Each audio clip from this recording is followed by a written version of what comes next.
In your 40s, 50s, 60s, and beyond, you deserve to live your best life.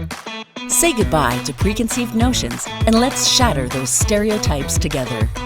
Get ready to own your vitality because age, well, that's just a number. Hey everybody, it's BJ. And Ruth. And we're back talking all things health and fitness. And today we're going to talk about cardio. Specifically, we're going to talk about cardio mistakes.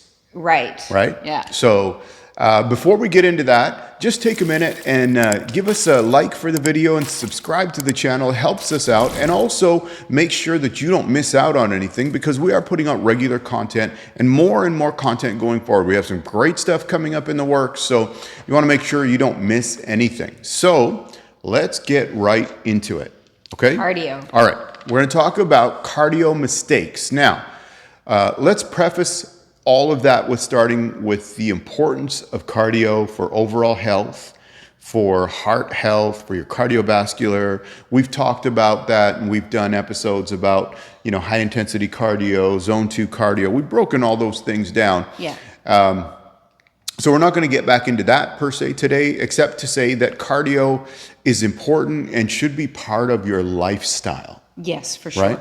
Yeah. So, and just part of a healthy lifestyle. But we want to talk about it in relation to now you're getting back to the gym or you're going to the gym. How does cardio fit in with your health and fitness program? And I think that the thing to start with in that too is to understand we're talking about a lifestyle, not something that you do outside of everything else that you do. It all works together in that lifestyle, right? Yeah. So, okay. So number one mistake that people make with cardio is they think that cardio is as effective as diet and nutrition for weight loss. No. And it's not, right? It's not. You have, if you've been watching us for any amount of time, we've said this repeatedly, you cannot outtrain a bad diet. Okay? So, when we talk about losing fat and adjusting your body's makeup, it really comes down to the calories that we burn, the calories that we consume. And there's some part to that about the type of calories and so on. But ultimately, we have to be in some kind of calorie deficit. And then cardio can be part of that process. But let's put some things in perspective, okay? If, let's say somebody is 170 pounds, which I think that's 77 kilograms. Ruth and I are still of the generation that came out of pounds. Pounds, yeah. Right? So, okay. If you do at 170 pounds, 3 hours of brisk cardio, so let's say a brisk walk on a treadmill or wherever, but a brisk, call it zone 2 cardio, you're going to burn about 1,000 calories. Right. Okay? Now, a quarter pounder and large fries, which tastes amazing, but is just over 1,000 calories. Right. So you will have wiped out the cardio effect with that one. Not even full meal. I was going to say it's not. It's not even the full meal. No. And the other part of it is there's not an exact relationship with I burned this many or I did cardio for this long, so I burned this many calories, therefore I should have lost this amount of weight. Right. Because your body adjusts in that process also. And it's interesting, some of the research shows that when you're burning more calories like cardio-wise, your body actually starts to compensate and you start doing less things like fidgeting, for example. We did a whole episode on ways to burn fat, and I remember fidgeting was one of those things, but they've actually found that your body will just start to back off. Yeah. Okay? So it's not something that you can do just by itself. No. Okay? Steve Cook, who's a fitness guy, I think this was about 7 years ago now, that he did this 10,000 calorie challenge. Okay? Okay. So he consumed 10,000 calories one day. And it was just like... One day. Consumed 10,000 calories in one day. And then the next day, Yeah. I think it was the next day, Anyway, he attempted to burn those 10,000 calories. So freaking frustrating. I'm exhausted. My body's aching. I'm like over a third of the way there. I feel like all I've done all day today is work out. It is not smart to try to out train a bad diet. See if we can get, at least gonna try to hit like 8,000. The maximum that he got to at the end of the day, and he basically worked out from the start of the day till it was dark. Nonstop almost, right? But he's going all day. He got to just over 7,000 calories. Wow.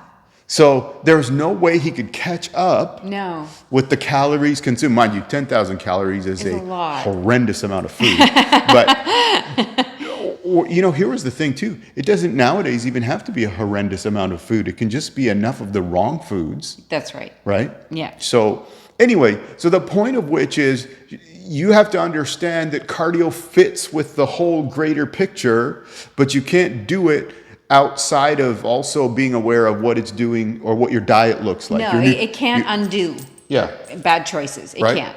And don't think, well, I did cardio, so I'm going to eat something extra now. Yeah, no. Right? That too. It doesn't work. It does not work. Okay. Number 2, poor timing. Mm-hmm. So what do we mean about poor timing? Well, we're talking about the timing of cardio in relation to actual resistance training. So if you're going to the gym and or doing some kind of resistance training, the goal of that resistance training is to add muscle. Right? To improve your bone density, improve all these different areas and get better at these different things. So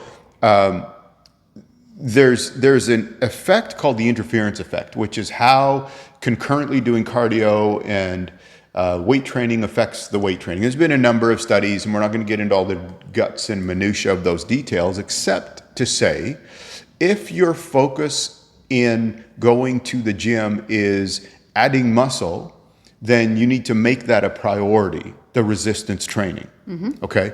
And so you might be saying, well, are you saying we shouldn't do cardio? No. You can, here's the thing. Go to the gym and it's fine. Warm up 5-10 minutes of cardio to warm up, get the blood flowing, and then you're going to do some, whatever your program looks like to get warm and then go. But if you're going to do any more than that, like I would say 20 minutes or more, you're better served to put it after. Yeah.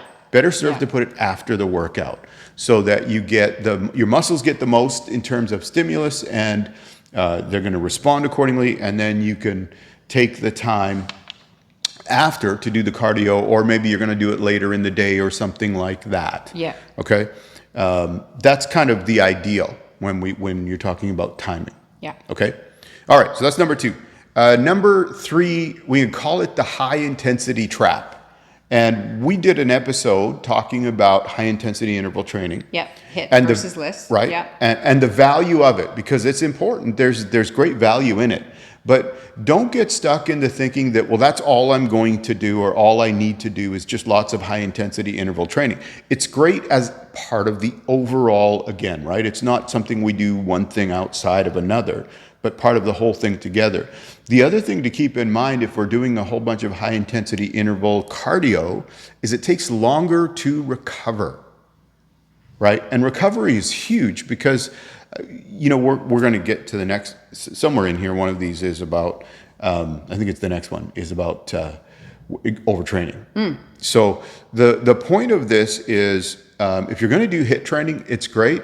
How much should you do? You can look into that yourself, but reasonably, I think we've seen that 2 to 3 times a week is plenty for your body to respond and it's great for you from a cardiovascular point of view, for your lungs, and just something different for your body, so it doesn't get, because your body's always looking to get used to something. Exactly. Right? Yeah. So, okay. And number 4 is too much Cardio. Too much of anything is not a good thing. Yeah.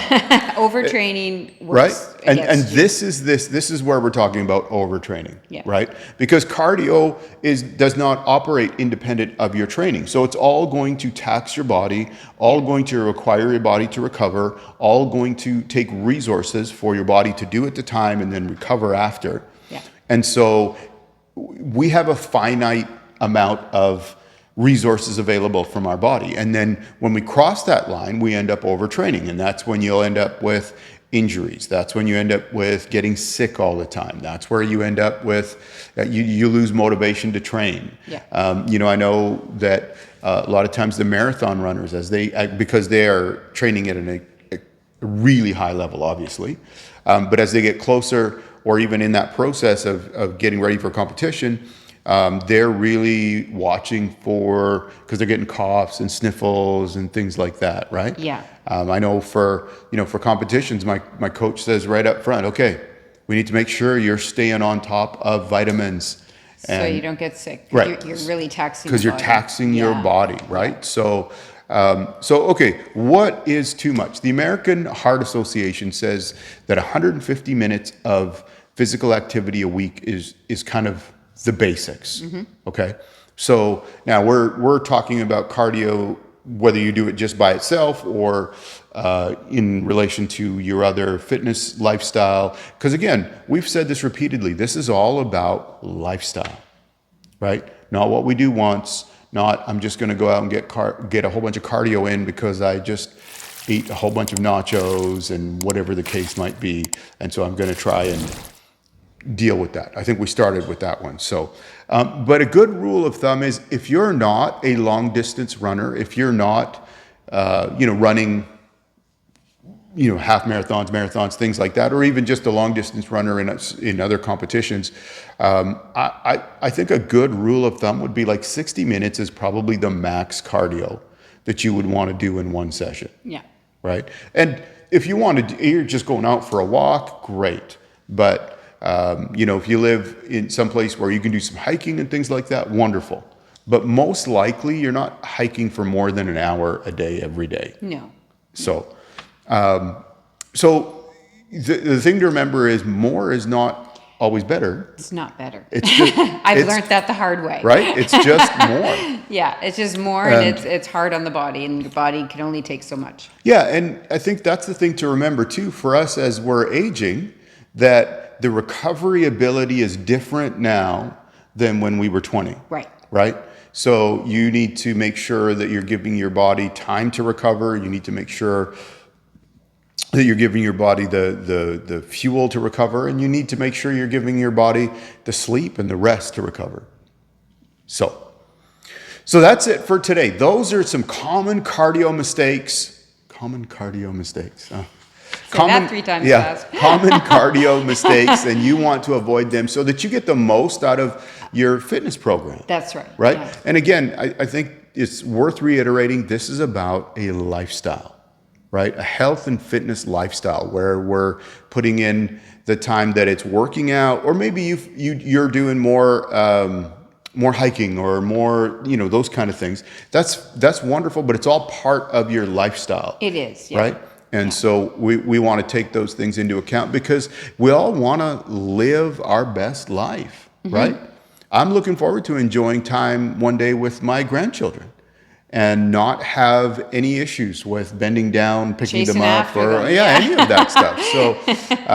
So I know that you're watching, you're thinking that same thing. So thank you for joining us today. If you haven't, please give us a like and subscribe to the channel. That helps us out. Like I said, we are putting out regular content and more content. We have some great stuff, and we have some funny stuff coming up too. So make sure you subscribe. You won't miss anything, and we'll see you next time. Yeah.